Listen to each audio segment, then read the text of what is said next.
potencial de las energías renovables en Ecuador, financiamiento, política y competitividad. Lo escuchamos ya del BID, de la CAF, del ministro mismo, que Ecuador tiene esta ventaja que muchos países hoy quisieran tener. Es una enorme riqueza natural, un potencial energético renovable todavía además subutilizado, pero desarrollar ese potencial requiere mucho más que recursos naturales, ya también lo escuchábamos. Requiere reglas claras, requiere confianza, financiamiento, visión de largo plazo, una coordinación real entre el sector público, el sector privado, además los organismos multilaterales. Y esta gran pregunta es si el Ecuador está listo, o lo está haciendo, o lo va a hacer, es dar ese salto y convertir la transición energética no solo en una necesidad ambiental, sino también en una oportunidad de crecimiento, de inversión y de competitividad para el país. Con esta breve introducción hago que hablen los que saben sobre el tema. Y así nos vamos a compartir también los micrófonos, tenemos 4, así que vámonos rotando, también aquí lo comparto con el viceministro. María Julia, me encantaría empezar con ustedes, si no les importa que también los llame por el primer nombre. Gracias. El país busca, María Julia, traer mayor inversión privada y financiamiento internacional para proyectos de energías renovables, generación base y también transición energética justa, en un contexto, lo hablábamos, de limitaciones fiscales y además de metas climáticas muy ambiciosas. Desde la experiencia del BID en la región, ¿cuáles son esas condiciones clave que deben cumplirse para que el financiamiento internacional impulse efectivamente una transición energética sostenible, además inclusiva en el Ecuador, alineando seguridad energética con desarrollo económico y social? Gracias, Andrea, por la pregunta. Buenos días para todos. Efectivamente, para que Ecuador avance con la transición energética sostenible e inclusiva como queremos, necesitamos cumplir con algunas condiciones, justamente como lo has dicho. La primera condición, y como lo dijo el señor ministro, el señor viceministro, es generar confianza para atraer justamente esta inversión privada que necesitamos y ese financiamiento internacional. Eso requiere, obviamente, que tengamos procesos transparentes que los están llevando a cabo ya. Contratos bancables para que generen justamente esa estabilidad que se requiere a largo plazo. Como Banco Interamericano de Desarrollo y la experiencia que tenemos en la región, este marco adecuado justamente es el que se necesita para atraer la inversión privada y también para generar confianza en el mercado. Es necesario diversificar, como lo hemos visto, esta matriz eléctrica que tenemos, que prácticamente se enfoca en una sola fuente, ¿no? Y tenemos que diversificar. Para eso, y como segundo punto, también tenemos que entender que la transición energética no es solo únicamente incorporar generación, sino también trabajar en un sistema eléctrico, como nos presentó justamente, inteligente, resiliente. Y para eso tenemos que trabajar en redes modernas, tanto de transmisión como de distribución, que como banco también lo estamos financiando. Justo estamos hoy con una operación que queremos aplicar de $200 millones, ¿no? Gracias. Ahí tienen su tiempo, 2 minutos más o menos, lo pueden seguir. Al que no le suene el tambor hay un premio al final, me dijeron. No sé, María Rosa. Inca, por favor, vamos por el premio, dice. Inca, desde una perspectiva de desarrollo, ¿cómo puede esta energía convertirse en una palanca para mejorar la competitividad del país? Atraer inversión, pero además, todo lo que buscamos en América Latina, generar oportunidades, nuevas oportunidades económicas y sobre todo de empleo. Gracias, y todo esto en 2 minutos. Sí, señor. Perfecto. Como en mi introducción también ya mencioné, vemos desde PNUD que efectivamente mucho más allá del tema de insumo productivo, cuando hablamos de transición energética y energía, estamos hablando de una condición habilitante para desarrollo humano, competitividad y resiliencia económica. Por esta razón, a nivel global, en nuestro trabajo en los más de 170 países, hoy en día ya estamos en casi 120 países trabajando justamente para habilitar las oportunidades productivas de energía, incluyendo salud, agua, agricultura, infraestructura, y hemos alcanzado en este momento unos 34 millones de personas directa e indirectamente. Ahora bien, algunos datos. De punto de vista global, estamos en cuanto a inversiones en buen camino. Desde los datos de 2024, 3 billones de dólares de inversión mundial en energía. Hoy en día ya 2 son en fuentes limpias. Entonces, esto es el camino de donde hemos avanzado, pero que tenemos que también acelerar. En caso en Ecuador en particular, también mencionó las contribuciones nacionalmente determinadas, que es parte de los compromisos internacionales que Ecuador tiene en cuanto a la agenda climática, pero mucho más allá de una agenda de compromiso, también se convierte en una tremenda oportunidad en cuanto a agendas de inversión. Dentro de este NDC, de los 79 proyectos, casi 30 son relacionados a energía.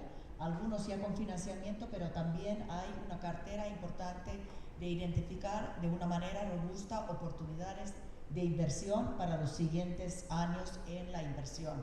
De esta manera también esta agenda se está convirtiendo a una agenda de oportunidades de catalizar financiamiento. Concluyo efectivamente esta mirada amplia e integral para acelerar el desarrollo humano desde las... Muy interesante, tendremos tiempo para la siguiente pregunta poder ahondar en eso.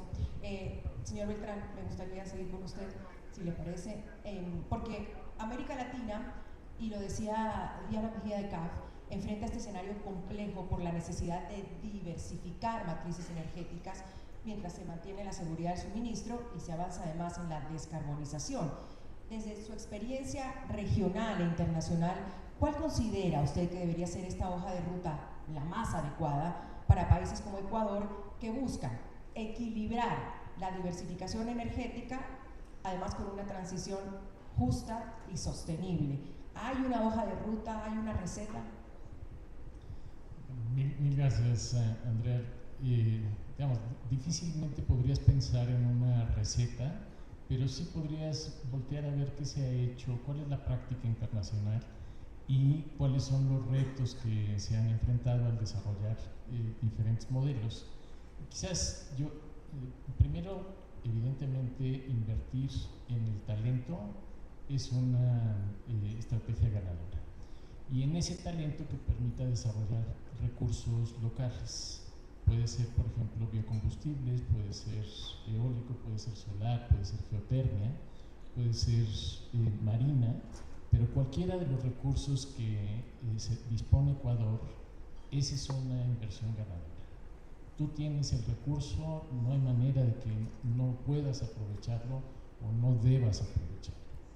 El segundo es quizás una coordinación, pero particularmente la integración.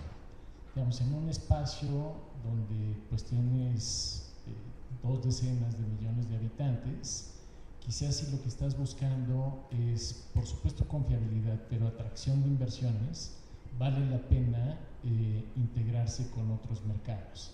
Por ejemplo, Perú, por ejemplo, Colombia, en fin, buscar que el entorno andino sea más grande que solo el mercado ecuatoriano, y eso evidentemente la ampliación del mercado traería inversiones.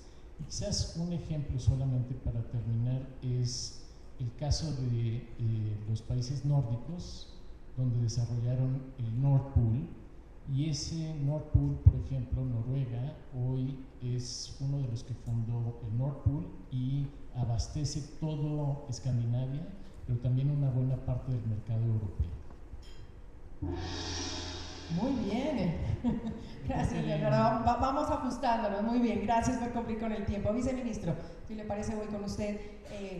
Sin duda su exposición y lo que nos hablaba de la reciente ley orgánica para el fortalecimiento de los sectores estratégicos, ya lo decía usted, que elimina restricciones tecnológicas para la autogeneración y además promueve distritos autónomos energéticos y comunidades energéticas. Ahondemos en eso, si le parece, muy interesante, porque ahí uno dice, bueno, ¿qué avances concretos se espera desde el Ministerio de Ambiente y Energía, o qué espera el Ministerio en este desarrollo de distritos autónomos energéticos, y cómo se va a articular esto con la eficiencia energética y sobre todo con lo que creo que aquí nos interesa muchísimo, que es la participación del sector privado?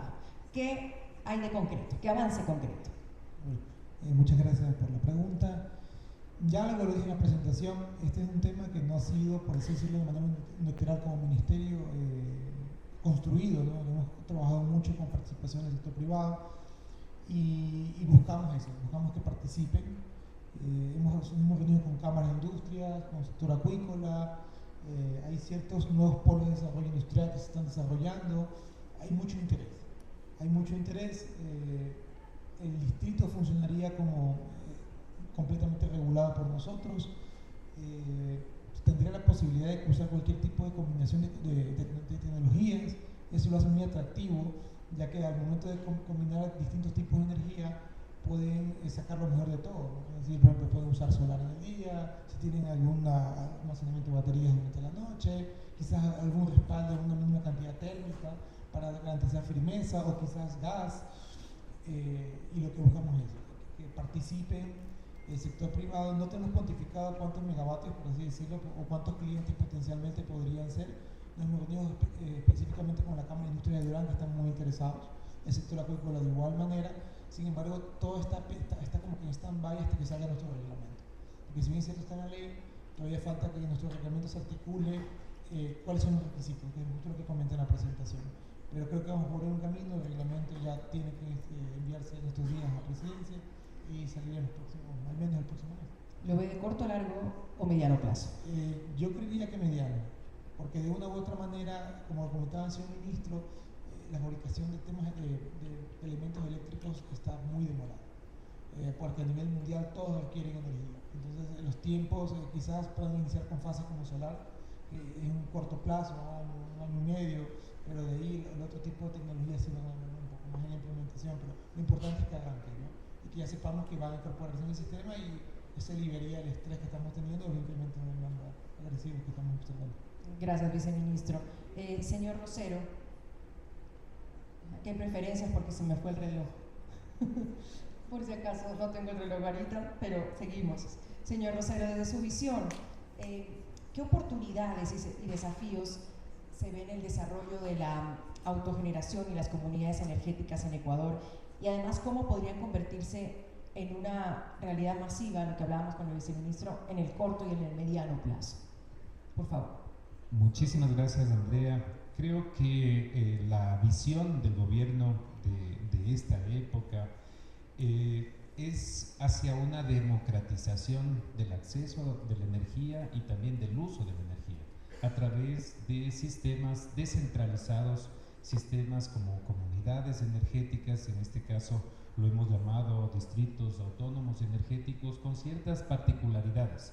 Y también el segmento de la autogeneración me parece que ha sido muy bien valorado, porque eso ya no depende de otras circunstancias, sino de determinaciones sobre el financiamiento, sobre la parte regulatoria clara, y poder incorporar desde sectores como el industrial, como el comercial, una generación nueva. Normalmente es en base de energía renovable, inclusive hay muchas solicitudes a los desarrolladores de proyectos, que somos nosotros los que tomamos el pulso, sobre temas de almacenamiento.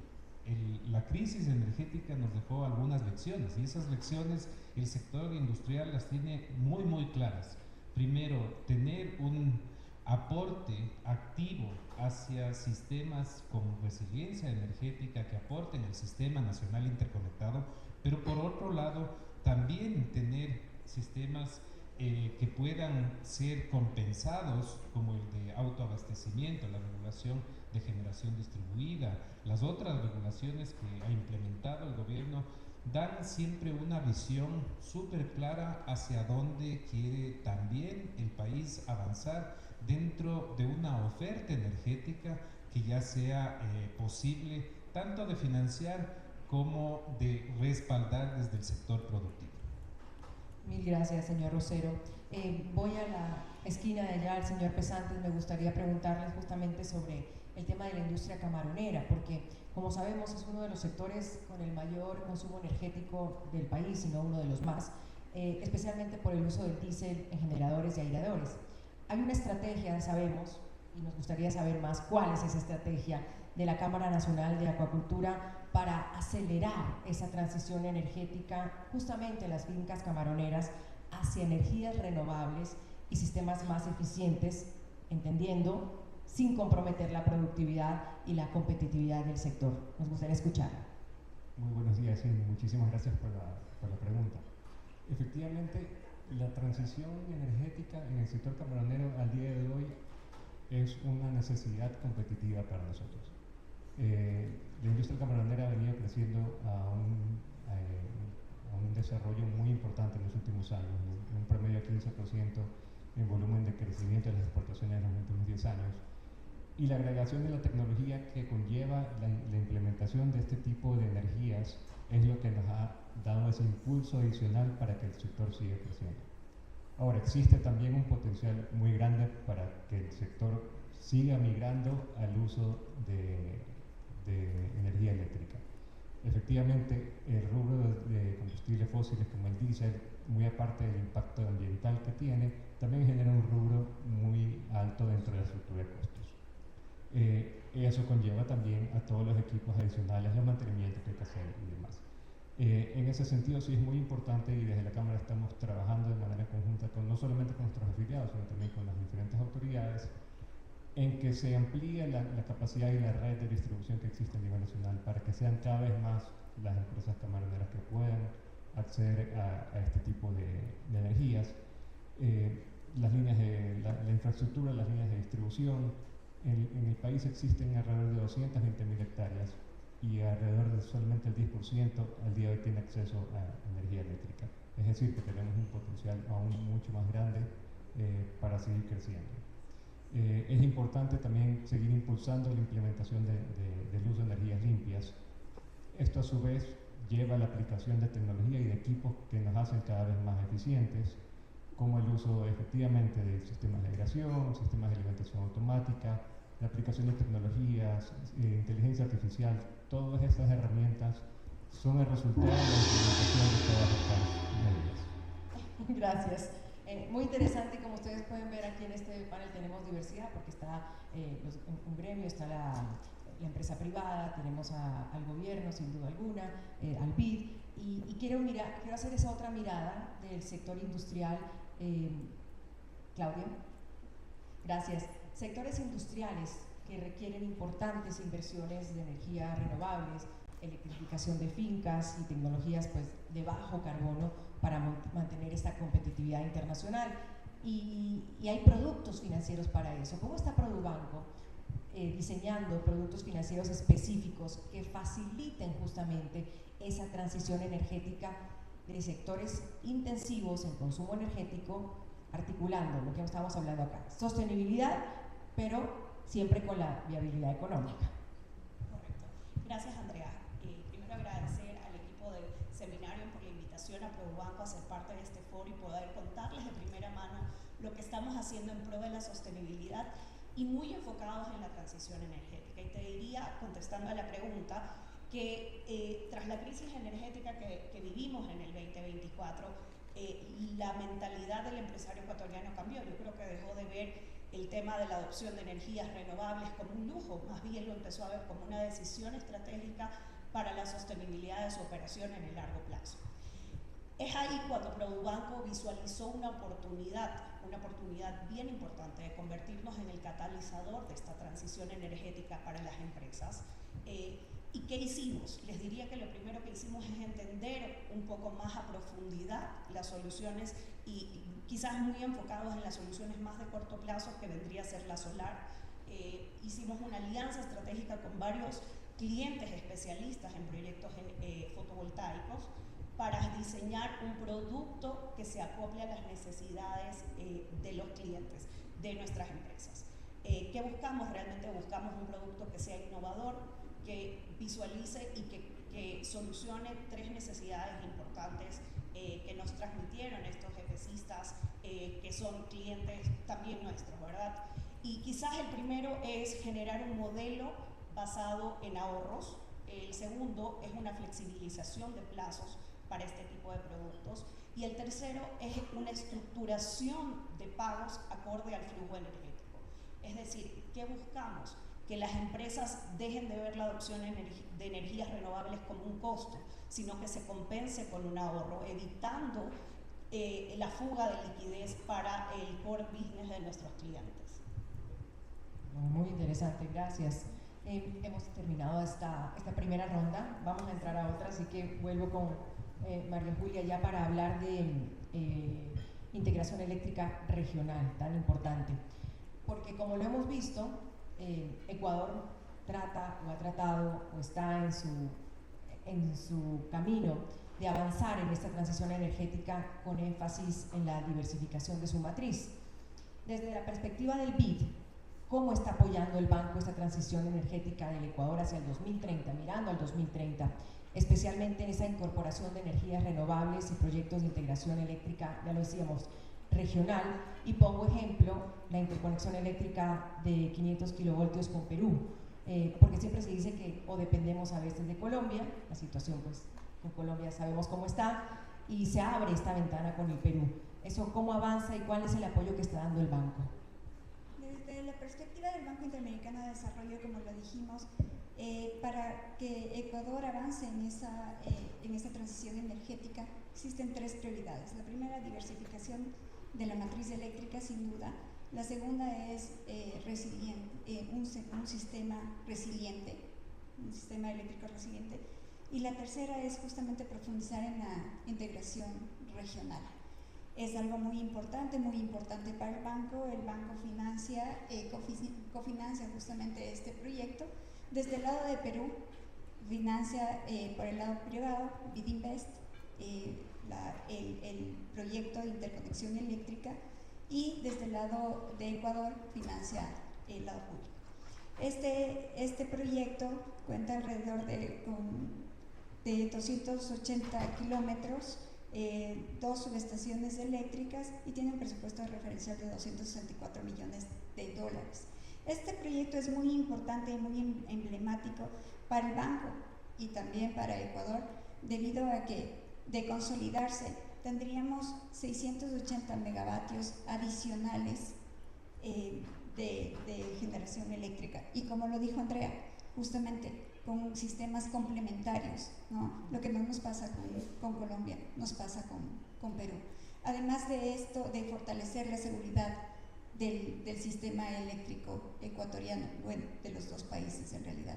Para nosotros, Banco Interamericano de Desarrollo, siempre hemos trabajado en esta iniciativa, lo venimos trabajando aquí en Ecuador desde el 2015, acompañando justamente al ente rector del sector en los diseños y ahora en la construcción. Les invitamos, de hecho, a participar en este proceso. Ha sido totalmente transparente y se reciben ofertas el 12 de junio. Gracias.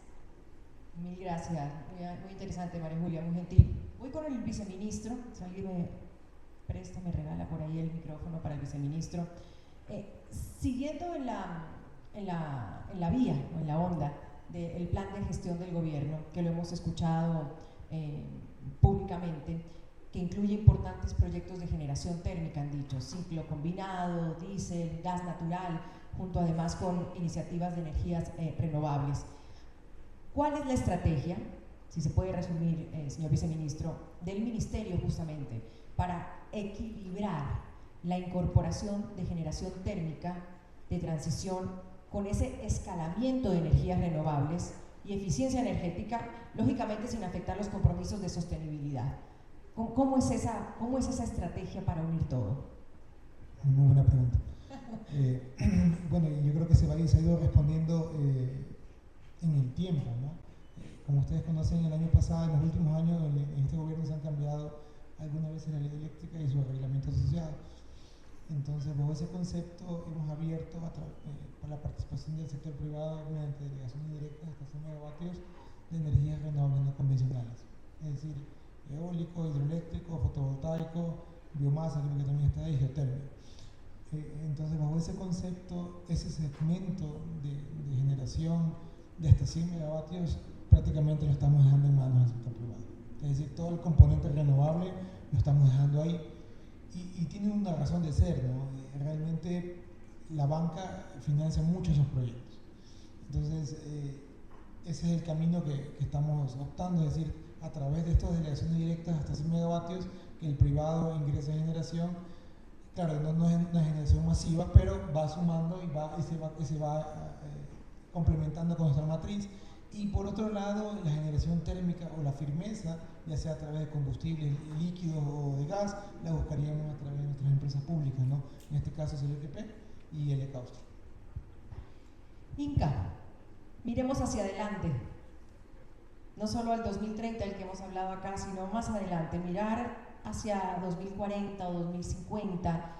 Si Ecuador mirara hacia allá con una visión de largo plazo sobre energía y desarrollo, ¿qué decisiones estratégicas debemos tomar hoy para asegurar esa transición que fortalezca lo que ya hemos hablado? Competitividad, que genere empleos de calidad y amplíe oportunidades para las próximas generaciones. Los que estamos aquí ya estamos, mirando hacia adelante.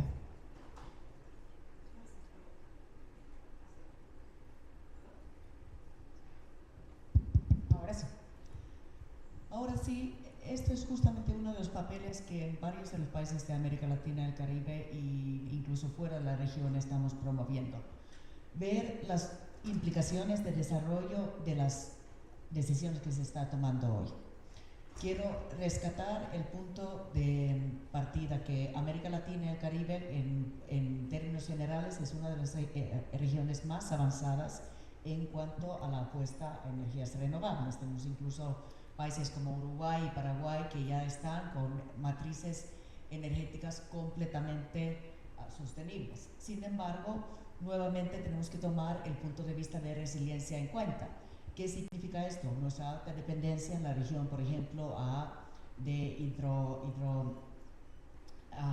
energías de hidro y cómo las proyecciones también de cambio climático, que es una realidad, pueden afectar. Entonces, lo que estamos sacando, que punto de vista en este momento lo que es clave ver una planeación y levantamiento de datos hacia dónde estamos y empezar a hacer de una manera prospectiva las proyecciones en cuanto a empleo, en cuanto a resiliencia, en cuanto a generación, desde un paradigma entendiendo que no hay una matriz energética o un camino de transición energética única a ningún país, sino efectivamente tenemos que adaptar estas diferentes lecciones, conocimientos, lo que a través de, por ejemplo, hubs de energía global, pensando la transición energía justa, la seguridad energética, que es absolutamente clave, lo que hemos visto también lo que ha pasado en Europa.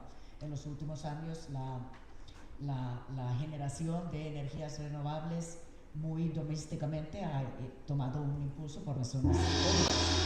Entonces, esta visión integral, pensar la diversidad, la resiliencia, pero sobre todo las implicaciones de las personas y las oportunidades en términos económicos y productividad. Gracias. Gracias, Inca. Leonardo, porque desde los sectores productivos o los sectores productivos intensivos en energía están presionados sin duda para cumplir estándares de eficiencia y reducir además su huella de carbono para mantener esta competitividad internacional. Hay una presión que no es de ahora, ya lleva años atrás. Lo importante aquí es mirar las lecciones, ya que estamos en esta ronda de mirar hacia adelante. ¿Qué lecciones internacionales pueden aplicarse en Ecuador para que sectores industriales logren una transición energética exitosa, combinando todo lo que hemos hablado acá, eficiencia, energías renovables, certificaciones, etcétera?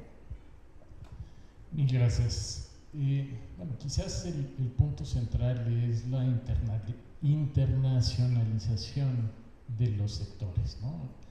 Por ejemplo, si estás hablando de, imaginémonos el sector camaronero, hay métricas de cuál es la huella de carbono por kilo, por unidad de producción, y si hay otros sitios donde su producción es similar o con una menor huella de carbono, evidentemente pues las nuevas condiciones, por ejemplo la regulación que acaba de entrar este año en efecto en Europa, el Carbon Border Adjustment Mechanism, tiene un castigo por pues, la inclusión del componente de carbono de cada producto.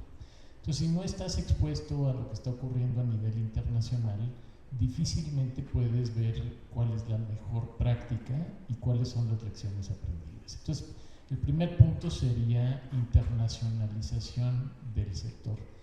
Y quizás el otro punto relevante lo hemos discutido toda la mañana, pero es la parte de planeación. Digamos, si queremos ver en 5 años un sector que esté a la vanguardia de adopción tecnológica o de mejores prácticas, la decisión no se toma en 4 años y medio o en 5 años, se toma hoy. Y a partir de ese ejercicio de planeación es donde realmente puedes ajustar, alinear todos los insumos para poder materializar esa visión. Internalización del sector y planeación. Mil gracias, Leonardo. Voy con Claudia, porque me gustaría hablar del sector productivo que enfrenta, pues, sin duda, necesidad de cumplir estándares. Y ya hablábamos como de los servicios o de los productos. Hablemos de líneas de financiamiento, Claudia, si le parece. ¿Cómo está estructurando Produbanco sus líneas de financiamiento empresarial justamente para acompañar a las compañías en este proceso de certificación y de mejora de eficiencia energética? Y además, le sumo algo más, ¿qué rol juega el banco en reducir esas barreras financieras de esta transición? Encantada. Te diría que el tema de eficiencia energética y certificaciones internacionales para el sector empresarial dejó de ser un extra, un lujo, se volvió realmente un estándar. Hoy tenemos un sector empresarial muy comprometido a eficientizar sus costos, a convertirse en empresas más resilientes y competitivas. Y te diría que en Produbanco entendimos bien y no lo entendimos recién. Quizás ahí me acojo a lo que decía Leonardo. Nosotros arrancamos con un programa de líneas verdes en el 2016, 10 años atrás, en el cual entendimos que la necesidad del empresario no es obtener un financiamiento, es obtener un acompañamiento para financiar proyectos que mejoren su operatividad, que se conviertan en empresas más modernas, que apliquen a certificaciones internacionales. Y como Produbanco tenemos un programa bien robusto, como menciono, que tiene ya 10 años, dando acompañamiento técnico, legal, en los casos que necesita. Y quizás como algo nuevo, el año pasado, y también acogiendo lo que menciona Leonardo, lanzamos un programa que se llama Tu Huella, Nuestro Compromiso.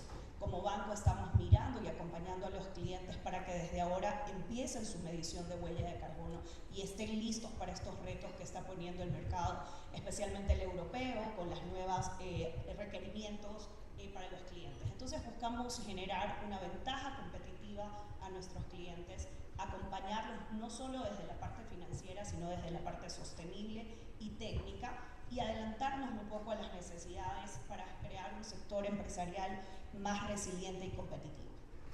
Gracias, Claudia. Aquí lo interesante es que cada uno está poniendo su huella. Me parece importante escucharlos a todos en ese sentido. Por eso quizás quiero ahondar en Daniel Pesantes, cuando él ya nos hablaba de la estrategia de la Cámara Nacional de Acuacultura. Ahí quiero ahondar, Daniel, si le parece, porque lo hemos escuchado ya de iniciativas, por ejemplo, del uso de paneles solares. También hablamos de aireadores eléctricos y otras tecnologías justamente para mejorar la eficiencia energética, específicamente en acuacultura. ¿Qué avances concretos, porque sabemos que los hay, ha registrado justamente este sector en materia de eficiencia energética durante los últimos, no sé, por ejemplo, 2 años? ¿Y cuál considera que son, veamos, los pros y los contras, esas principales barreras tecnológicas y además financieras que aún deben superarse? Claro, gracias por la pregunta. Lo importante es que el sector camaronero ya inició con esta transición. Yo creo que el sector a nivel nacional podría servir como un referente para los otros sectores productivos del impacto que puede tener en migrar hacia el uso de este tipo de energías y los resultados que puede tener de manera positiva, no solamente en el sector, sino realmente en toda la economía nacional. Recordemos que el sector camaronero depende en su gran mayoría de las exportaciones. Entonces, nosotros competimos con los mercados internacionales. Entonces, necesitamos sí o sí tener acceso a este tipo de herramientas para poder ser más eficientes y más competitivos. Casos de éxito existen algunos. El más reciente, un grupo grande camaronero realizó la inversión y la implementación de los proyectos fotovoltaicos más grandes del país, generación de más de 6 megavatios para abastecer la producción de una finca camaronera en la zona de Chanduy. Empresas y grupos camaroneros que han construido sus propias subestaciones, que eso a su vez les ha llevado a acceder a energía eléctrica. Recordemos que muchas camaroneras están ubicadas en zonas de difícil acceso, que no tienen ni siquiera acceso a red telefónica, peor energía eléctrica. En ese sentido, acceder a la energía es vital para ellos, no solamente para la producción, sino incluso para las personas que trabajan en la industria. Ahora, desde el punto de vista de barreras, también el acceso a créditos, sin duda el trabajo articulado con los bancos ha sido primordial. La Cámara está trabajando muchísimo y teniendo muchas reuniones con diferentes instituciones bancarias que están dando muchas facilidades. Sin embargo, existen inversiones iniciales fuertes. No todos los sectores productivos, un productor camaronero pequeño o mediano se le va quizás dificultar un poco más. Sin embargo, sabemos que en este momento en la industria tenemos que migrar hacia este tipo de tecnología. Tenemos otra ronda para ampliar, porque me quedé con varias cosas para escucharlo, así que en esta siguiente ronda sí vamos a ahondar un poquito en lo que nos estaba contando Daniel. Cierro con Eduardo esta ronda. Eduardo, el país, ya lo hemos dicho, enfrenta esta necesidad de combinar generación renovable, variable, con soluciones de almacenamiento y también de generación firme para justamente garantizar la seguridad energética. Le pregunto yo a nivel tecnológico, ¿qué rol estratégico deben jugar estas tecnologías de almacenamiento energético y la hibridación de proyectos en esta diversificación de la matriz ecuatoriana de la que estamos hablando desde que iniciamos? Bueno, muchas gracias por la pregunta. Creo que ya el primer paso como visión lo tomó el Ministerio al visualizar el almacenamiento para ese segmento de proyectos entre 10 y 100 megavatios que van a ser propuestos por la iniciativa privada y que no necesitan pasar por un proceso público de selección. Y el almacenamiento a nivel tecnológico ya está tan maduro y los costos de almacenamiento a nivel internacional son tan buenos que ya se los puede incorporar dentro de las cadenas productivas, tanto del sector industrial, del sector comercial, y también pensando ya más allá como país. Tenemos una gran fuente de almacenamiento que es nuestro embalse de Masar.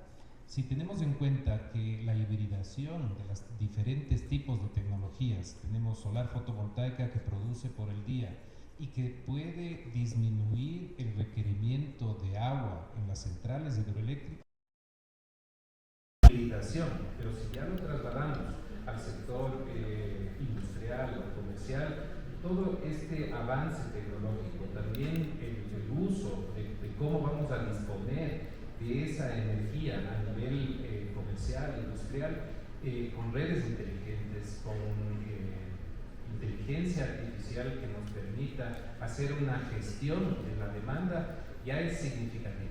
Sobre todo porque en Ecuador la energía todavía tiene unos costos menores a los costos reales, y eso significa que necesitamos disponer de esta energía a nivel, no solamente tener una capacidad instalada, sino realmente disponer de la energía en el tiempo que se usa. Gracias, Eduardo. Y voy a aprovechar que está usted con el micrófono para entrar en esta tercera ronda y le hago la que teníamos ya aquí en mente sobre el sector público y privado. que es lo que más se habla cuando hacemos este tipo también de debates sobre el tema energético en el país, ¿no? ¿Qué incidencia puede realmente estar teniendo el sector privado cuando dicen, no, es que no se puede, que la Constitución, que las leyes? ¿Cuál considera usted entonces, Eduardo, y lo aprovecho de una vez, que son estas principales brechas que existen o que aún existen entre el sector público y el privado en materia energética? ¿Y qué propuestas concretas, para ir ya cerrando y haciendo conclusiones, y ya hablamos de mirar hacia atrás, hacia adelante, ahora aterricemos? ¿Qué propuestas concretas haría para fortalecer esta articulación y acelerar esa transición energética en Ecuador? Y que no quede siempre solo en discursos, sino que empecemos a verlos como hechos.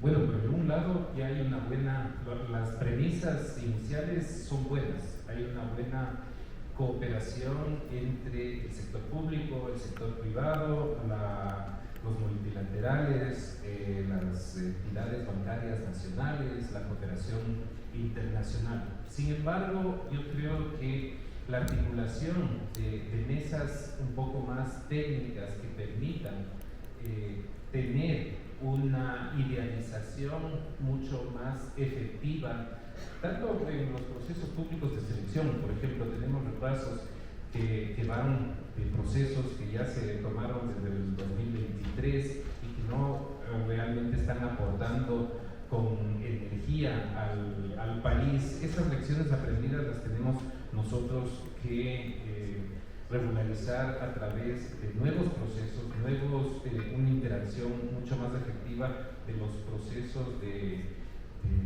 efectivización para procesos públicos de selección o otorgamiento de títulos habilitantes. Creo que ahí hay todavía una gestión por hacer. Pero del lado privado, ya como no tiene tantas barreras para incorporar, ya tenemos unas buenas condiciones que ya no dependen del Estado, sino dependen de decisiones estratégicas de los propios industriales para poder acelerar una visión mucho más amplia de incorporación de energía renovable, de eficiencia energética, sobre todo de eficiencia energética, que es la base, trazar una línea base de sus consumos para ver dónde pueden ahorrar, dónde pueden incorporar sistemas energéticos que sean eficientes y que puedan aportar al sistema energético nacional. Gracias, Eduardo. Y voy con Inca porque hablamos del sector público y privado. Vamos a hablar de la cooperación internacional también para cerrar, Inca. ¿Cómo puede esa cooperación internacional acompañar al país en acelerar esta transición energética? Ya hemos visto lo importante, el desarrollo, el empleo, el crecimiento, lo que se está haciendo, las metas por cumplir, pero y el acompañamiento, sobre todo con el enfoque de desarrollo del Perú. Muchas gracias. Y quiero retomar el concepto de la última intervención. Creo que nuestro mayor papel puede ser catalizador, conector, integrador. ¿Y por qué pongo esto como punto de partida? Efectivamente, estos son apuestas que requieren una visión de medio a largo plazo y aportes de todos los sectores de la sociedad. Pero también justamente entender qué se ha aprendido, qué se ha visto, poner este tipo de plataformas como es la promesa de clima o Climate Promise, presente en 120 países actualmente a servicio de búsqueda de estas soluciones con el triple impacto. Asegurar compromiso con los tratados internacionales, pero también aprovechar esta transición y esta apuesta para oportunidades concretas de desarrollo e inversión.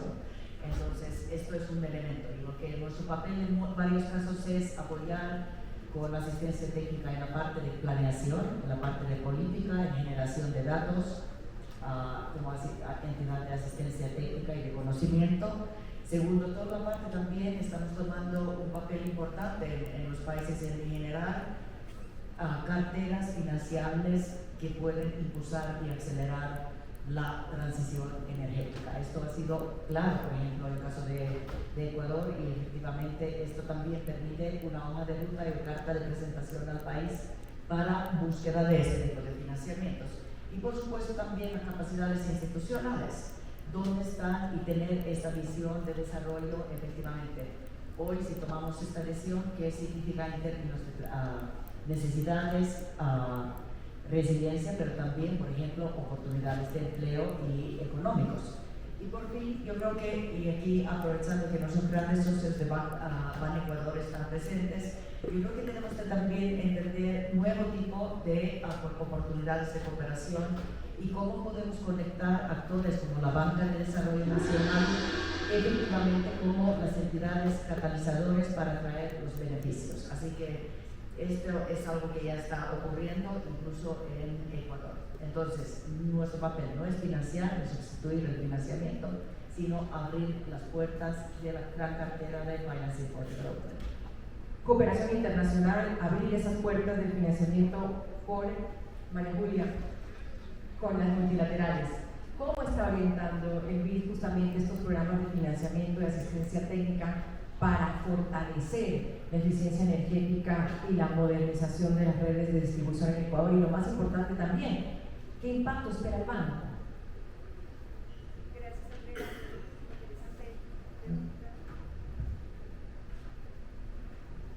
Interesante pregunta. 5 segundos. Sí, el banco, bueno, la perspectiva del banco a nivel regional es justamente trabajar en esa eficiencia operativa, repotenciación de redes eléctricas para dar seguridad al sistema eléctrico del Ecuador. Como lo ha dicho el señor viceministro, en el tema de generación, pues se está atrayendo justamente la inversión privada y se espera eso. Nosotros como banco hemos trabajado en varios instrumentos como la garantía para reducir esos riesgos y poder atraer ese capital privado. Pero en el sistema de transmisión y de distribución eléctrica hay mucho trabajo. Y como lo ha dicho también Leonardo, redes inteligentes. Trabajamos inclusive con el Operador Nacional de Electricidad en la modernización del centro de control para un despacho eficiente. Y trabajamos justamente con el señor viceministro en este proyecto que incluye también temas de inteligencia artificial. Estamos apostando como Banco Interamericano de Desarrollo a este tema, pero sin olvidarnos, como dijo Inca, en una transición energética justa e inclusiva. No solo para atraer inversión privada e incorporar inversión privada a la matriz que es muy necesaria, sino también para trabajar con las comunidades en empleo local, en fortalecimiento de capacidades, muy necesario y un diálogo adecuado y participativo con las comunidades. Gracias. Y Leonardo, existe, como lo hemos visto, una agenda nacional de planificación energética, de modernización regulatoria y también de atracción de inversión privada en el sector eléctrico, por lo que hemos escuchado aquí de diferentes sectores y visiones. Y desde esa perspectiva internacional que usted le ha dado a este panel, ¿qué elementos clave debería incluir Ecuador en esta planificación energética a mediano, a largo plazo, para aprovechar justamente esas oportunidades de la transición energética global, nunca comprometiendo o sin comprometer, podríamos decir, la soberanía ni la seguridad energética tampoco? Gracias. Primero que todo, flexibilidad. Digamos, en 2020, cuando fue la pandemia, no estábamos preparados para enfrentar un reto como la pandemia. Y en la medida en que podamos tener mecanismos flexibles en el proceso de planeación, eso permite reaccionar ante eventos denominados como cisnes negros. Entonces, el primer punto sería flexibilidad. Segundo, participación perinstitucional, ¿no?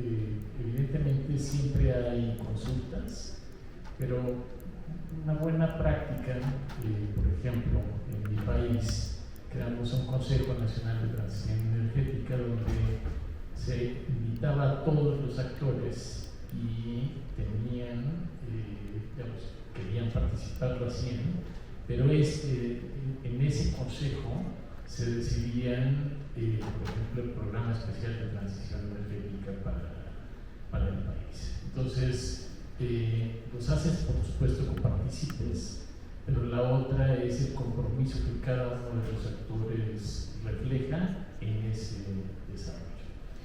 Y quizás en términos de la planeación específica hay que pensar en la demanda. No solamente sirve desarrollar, por ejemplo, la oferta de energía, sino pensar en cuáles son los atributos que requieren los diferentes sectores. Y si queremos impulsar un sector exportador, ¿qué atributos debe de tener la energía que estaríamos suministrando? Por ejemplo, sectores de difícil adaptamiento, ¿qué otros atributos podrían otorgarse? Muchas gracias. Claudia, hablamos de sostenibilidad y eficiencia energética, y eso se ha convertido, sin duda, o se han convertido en factores clave de competitividad para las empresas, como una carta para enseñar, frente a exigencias justamente de mercados internacionales y de regulaciones locales. ¿Cómo visualiza Produbanco el futuro del financiamiento verde? Vamos a entrar un poquito ahí, el financiamiento verde en Ecuador, y qué estrategia está implementando para que estas empresas, justamente que invierten en sostenibilidad energética, pues obtengan mejores condiciones de acceso al crédito y por ende pues mayor reconocimiento y competitividad en el mercado. Quizás ahí conecto con la pregunta anterior. Sin duda alguna, el mercado internacional se ha vuelto mucho más exigente y nuestros empresarios han venido trabajando a esa altura, ¿no? Un enfoque en costos, en sostenibilidad de su operación, en cumplir estándares internacionales que los alineen a que este mundo tan competitivo sea su mercado. Y en Produbanco te diría que esta evolución, como les mencionaba, arranca desde mucho atrás y hemos visto en la evolución de nuestros productos sostenibles justamente esta necesidad. Ya no es un producto alternativo, es un producto necesario. En el año 2025, quizás contarles que habíamos tenido una meta bien ambiciosa como Produbanco, que se nos había resultado esquiva por el 2025, la cumplimos, que es que el 20% de nuestra cartera total o tenga un componente de sostenibilidad incluida. Para dar datos generales, al final del primer trimestre del 2026, nuestro programa de cartera sostenible llegó a 1.380 millones de dólares. Dentro de esto, nuestro programa de líneas verdes, que quizás es el que hemos abarcado un poco más acá, está cercano a los 650 millones de dólares de saldos. Y esto no se consigue solo. En el 2025 nosotros también redefinimos nuestra visión de sostenibilidad del programa. La sostenibilidad en Produbanco estaba muy metida en nuestro ADN, pero necesitábamos refrescarla y volverla un poco más aspiracional y amplia. Y esta aspiración o este sueño se volvió en ser el catalizador del progreso del Ecuador, generando valor con enfoque sostenible para trascender en la vida de las personas. Y personas entendidas también como empresas que forman parte de las empresas, ¿verdad? Y generamos 4 pilares estratégicos, muy definidos, muy claros. El primero, justamente, es se los cuento después. Si quieres redondearlo ya porque no tengo el después. Bueno, el primero es ser ese catalizador de la transición a una producción más limpia. El segundo, tener una lista muy importante de inclusión financiera muy enfocado en las personas. El tercero, generar modelos de resiliencia climática. Y el cuarto, fortalecer nuestras operaciones desde adentro como sostenibilidad y cultura. Perfecto, muchas gracias, Claudia. Y Daniel, en ese mismo contexto de la visión de Claudia, ¿cómo está posicionando la Cámara Nacional de Acuacultura esa eficiencia energética y el uso de energías renovables como un factor diferenciador de la marca Ecuador First Class Shrimp en los mercados internacionales? En la Cámara Nacional de Acuacultura nosotros tenemos varios frentes por los cuales promovemos el consumo y la imagen de camarón ecuatoriano. Localmente trabajamos con la imagen del mejor camarón del mundo y en el exterior trabajamos con la Ecuador First Class Shrimp. Bajo este esquema, la Cámara lidera los pabellones nacionales y bajo este paraguas asisten todas las empresas exportadoras y nosotros siempre llevamos la bandera de promover un producto que está cultivado de manera sostenible. No solamente que sea amigable con el medio ambiente, que no utilizamos antibióticos o que no hacemos uso del agua o devolvemos el agua en el mismo estado en que se, o mejor estado en que se la recupera, que trabajamos mucho con las manglares. y desde ese punto, migrar al uso de energías limpias, sin duda nos da un valor adicional o agregado adicional que nos ayuda a competir mejor en los diferentes mercados. Como decía Leonardo, los mercados internacionales cada vez son más exigentes. Nosotros como industria ecuatoriana tenemos que cumplir con muchísimas normativas locales, no solamente regulatorias, no solamente en temas laborales, no solamente en temas sanitarios, incluso muchos ligados a temas ambientales, pero a su vez tenemos que cumplir con todo lo que nos exigen los más de 60 mercados a los que nosotros enviamos nuestro catálogo. Y cada vez existen nuevas normas, nuevos requisitos que tenemos que cumplir. El sector camionero es muy dinámico y se ajusta a estos nuevos requisitos. Y sin duda enfocarse en migrar hacia el uso de energías limpias nos va a ayudar a que Ecuador siga bien posicionado en los mercados internacionales y que cada vez sean más personas las que consumen café. Muchas gracias, Daniel. Voy a cerrar con el viceministro. Su conclusión, viceministro, de lo que hemos escuchado, y una pregunta adicional para que no se me quede por fuera, es justamente cómo se está diseñando este nuevo reglamento y esas posibles nuevas regulaciones para mejorar la bancabilidad de los proyectos ahí simultáneamente y la sostenibilidad de la nueva capacidad de generación que se vaya incorporando al sistema. Y usted cierra. Bueno, ya creo que mostramos en la presentación del reglamento. Es un documento que hemos trabajado con el sector eléctrico. No solo trata de aterrizar la ley, la modificación de la ley, sino que tratamos de alguna manera de incrementar los menos ingresos que nos estamos trabajando en la participación de primera generación, pero todo el que tenemos y que se ha mencionado en este foro es el tema de transmisión. Entonces, hay un componente que estamos articulando en el reglamento para poder que la participación privada en el segmento de transmisión también se pueda incorporar. Yo creo que llegado a este punto, también vamos concluyendo, y quiero agradecer a la banca.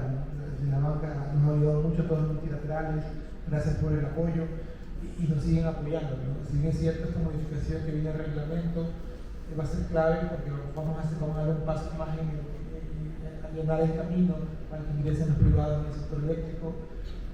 No es menos cierto que, como decía nuestro señor ministro, hay un tema estructural mucho más grande en el sector eléctrico que nos aqueja, por así decirlo. Entonces, en eso estamos trabajando, gracias a las operaciones con el banco, con el BID, estamos trabajando en un nuevo modelo funcional del sector eléctrico, en el cual se redistribuyen las responsabilidades, el fortalecer a nuestras entidades adscritas que en algunos de los casos han perdido cierta capacidad de atracción.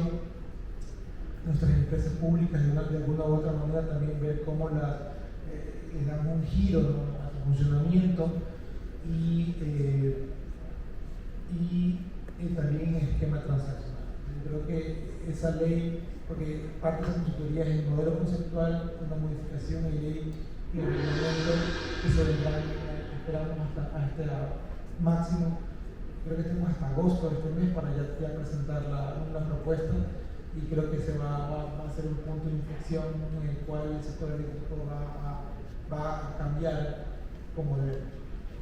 Viceministro, pues muchas gracias a todos, gracias. De los paneles que hemos moderado, los más educados con el tiempo, así que agradecerte mucho por eso, el reto que hemos tenido aquí con 7 panelistas, las visiones de diferentes sectores muy interesantes, así que pido un aplauso para ellos y gracias a ustedes.